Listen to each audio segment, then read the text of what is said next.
افریقہ کے دل میں بہتا ہوا دریائے نیل جو کبھی زندگی کی علامت سمجھا جاتا تھا، آج موت، بھوک اور جنگ کے سائے میں بہہ رہا ہے۔ یہ ہے سوڈان، ایک ایسا ملک جو اپنی زمین، اپنے سونے اور اپنی تاریخ کے بوجھ تلے دب چکا ہے۔ کبھی یہ سرزمین تہذیبوں، سلطنتوں اور مذاہب کا سنگم تھی۔ آج یہ عالمی طاقتوں کی سیاسی شطرنج کا میدان بن چکا ہے۔ یہ کہانی پوری انسانی تاریخ کے ایک المیے کی ہے، جہاں دولت، طاقت، مذہب اور بیرونی سیاست نے مل کر ایک دوسرے سے ٹکراؤ پیدا کیا ہے۔ صدیوں پہلے جب دنیا کی قدیم تہذیبیں اپنے عروج پر تھیں، آج کا سوڈان نوبیا کے نام سے جانا جاتا تھا۔ دریائے نیل کے کنارے 3 عظیم بادشاہتیں آباد تھیں، کش، ناپاتا اور مرووی۔ یہ نوبیائی سلطنتیں طاقت، علم، تہذیب کی علامت تھیں۔ یہاں کے لوگ فن، تجارت اور تعلیم میں آگے تھے۔ اس زمانے میں نوبیا افریقہ کا وہ مرکز تھا جہاں علم و ثقافت کا سورج سب سے روشن تھا۔ ان کے بادشاہ خود کو کالے فرعون کہتے تھے اور ان کی عبادت گاہیں آج بھی یہ گواہی دیتی ہیں کہ افریقہ صرف غلامی کی سرزمین نہیں بلکہ علم و فن کی جائے پیدائش بھی تھا۔ سوڈان کے پہاڑوں سے نکلنے والا سونا اس زمانے میں معیشت کا سب سے قیمتی خزانہ تھا، مگر یہی سونا بعد میں اس سرزمین کے لیے مصیبت اور آزمائش بن گئی۔ 7ویں صدی عیسوی میں جب اسلام عرب سے پھیلا تو قافلے دارفور اور کوردوفان کے صحراؤں کو عبور کرتے ہوئے نوبیا پہنچے۔ یہ دونوں علاقے سوڈان کے وہ خطے ہیں جو قدرتی وسائل، خاص طور پر سونا اور تیل کی وجہ سے ہمیشہ اہم رہے، مگر نسلی اختلافات کے باعث اکثر تنازعات کا شکار بھی بنے۔ عرب تاجروں نے مقامی افریقی قبائل سے میل جول بڑھایا اور رشتہ داریاں قائم کی۔ ایک نئی تہذیب نے جنم لیا جس میں عربی زبان، اسلامی عقائد اور افریقی ثقافت آپس میں گھل مل گئی۔ سوڈان نہ مکمل عرب رہا نہ خالص افریقی، بلکہ دونوں رنگوں کا حسین امتزاج بن گیا۔ یہی دوہری شناخت طویل عرصے تک اس کی طاقت بنی رہی، لیکن بعد میں برطانیہ کے دور حکومت میں یہی فرق اس کی کمزوری بھی بن گیا، کیونکہ آنے والے زمانوں میں یہی نسلی اور ثقافتی تقسیم سیاست اور اقتدار کی ڈیوائیڈ اینڈ رول کی بنیاد بنتی گئی۔ برطانیہ نے اس اختلاف کو اپنے مفادات کے لیے استعمال کیا۔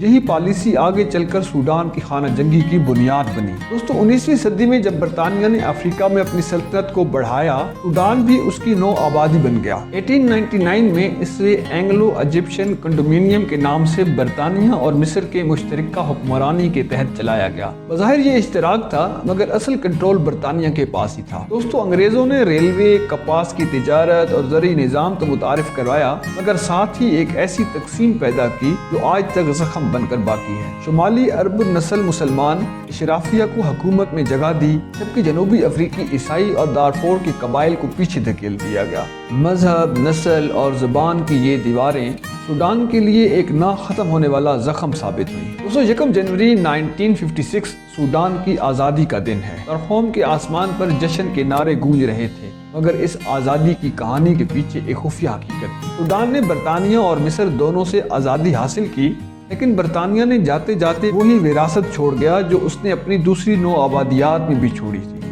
مضبوط فوج، کمزور سیاست اور اقتدار کے ڈھانچے میں ایسا خلا جو جمہوریت کو جڑ پکڑنے نہ دے۔ دوستو ملک کے پہلے وزیر اعظم اسماعیل الازہری نیشنل یونینسٹ پارٹی سے تعلق رکھتے تھے۔ وہ ایک تعلیم یافتہ، معتدل اور قوم پرست رہنما تھے جنہوں نے آزادی کی تحریک میں مرکزی کردار ادا کیا۔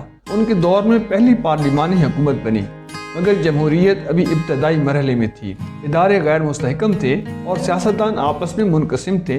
شمالی عرب نسل کی آبادی اور جنوبی افریقی باشندوں کے درمیان اختلافات بڑھنے لگے، جو بعد میں سیاسی اور سماجی مسائل میں بدل گئے۔ دوستو فوج جو نو آبادیاتی دور میں ہی منظم اور طاقتور ہو چکی تھی، رفتہ رفتہ سیاست میں مداخلت کرنے لگی۔ بالآخر 1958 میں آرمی چیف جنرل ابراہیم عبود نے اقتدار پر قبضہ کر لیا۔ یوں آزادی کے صرف 2 برس بعد سوڈان میں پہلی فوجی آمریت قائم ہوئی۔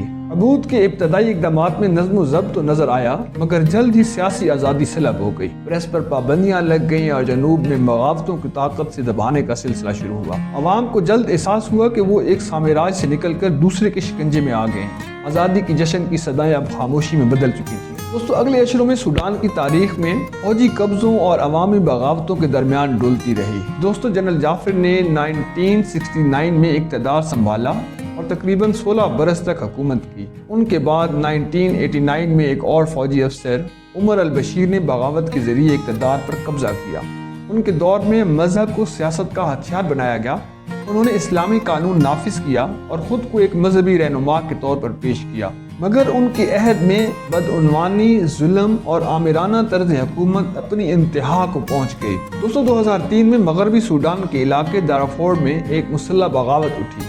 مقامی غیر عرب افریقی قبائل نے حکومت پر طویل ناانصافیوں اور امتیازی سلوک کے خلاف ہتھیار اٹھائے۔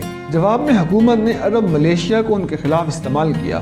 یہ تصادم جلد ہی انسانی المیہ میں بدل گیا۔ دیہات جلا دیے گئے، عورتوں اور بچوں پر بدترین مظالم ڈھائے گئے اور لاکھوں لوگ اپنے گھروں سے بے دخل ہو گئے۔ انسانی حقوق کی تنظیموں اور اقوام متحدہ کی تحقیقات کے مطابق دارفور میں ہونے والے یہ مظالم اتنے وسیع اور منظم تھے، انہیں جینوسائیڈ کے زمرے میں رکھا گیا۔ دوستو، وہی عرب ملیشیا کے جنگجو بعد میں منظم فورس کی شکل اختیار کر گئے، جسے ریپڈ سپورٹ فورس کہا گیا۔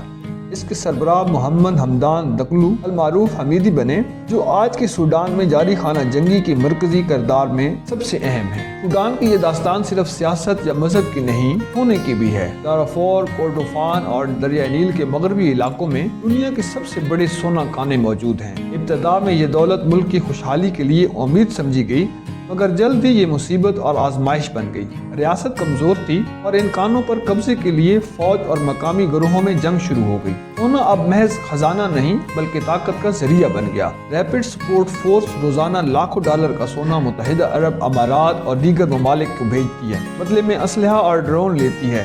روسی کمپنی ویگنر گروپ پر بھی انہی کانوں سے مالی فائدہ اٹھانے کے الزامات لگے۔ سن 2021 میں ایک نئی بغاوت ہوئی۔ جنرل عبد الفاتح البرہان نے اقتدار پر قبضہ کیا جب حکومت ختم کر دی اور ایک بار پھر عوامی امیدیں ٹوٹ گئیں۔ البرہان اور حمیدی، جو کبھی اتحادی تھے، طاقت کی تقسیم پر ایک دوسرے کے دشمن بن گئے۔ اپریل 2023 میں ان کے درمیان کھلی جنگ چھڑ گئی۔ خرطوم میدان جنگ بن گیا، اسپتال، یونیورسٹیاں اور بازار ملبے میں بدل گئے۔ اسی دوران BBC اردو کی رپورٹ نے دنیا کو ہلا دیا۔ یعنی شاہدین نے بتایا کہ دارفور میں اجتماعی قبریں کھودی گئی ہیں، جہاں سینکڑوں لاشیں دفن کی گئی ہیں۔ کچھ کو زندہ جلایا گیا تاکہ شواہد مٹ جائیں۔ اقوام متحدہ نے ان واقعات کو انسانی تاریخ کی بدترین سانحات میں شمار کیا۔ آج سوڈان میں قحط، خوف اور تباہی کا راج ہے۔ اقوام متحدہ کے مطابق 2 کروڑ سے زائد افراد خوراک اور ادویات کی قلت کا شکار ہیں۔ 8 کروڑ کی آبادی میں سے نصف بے گھر ہو چکی ہے۔ مصر اور جنوبی سوڈان کے کیمپ پناہ گزینوں سے بھر گئے ہیں۔ اقوام متحدہ، افریقی یونین اور خلیجی ممالک نے بارہا جنگ بندی کی کوشش کی، مگر ہر بار امن کی امید بندوقوں کے شور میں دب گئی۔ امریکہ اور سعودی عرب نے بھی جدہ میں مذاکرات کروائے،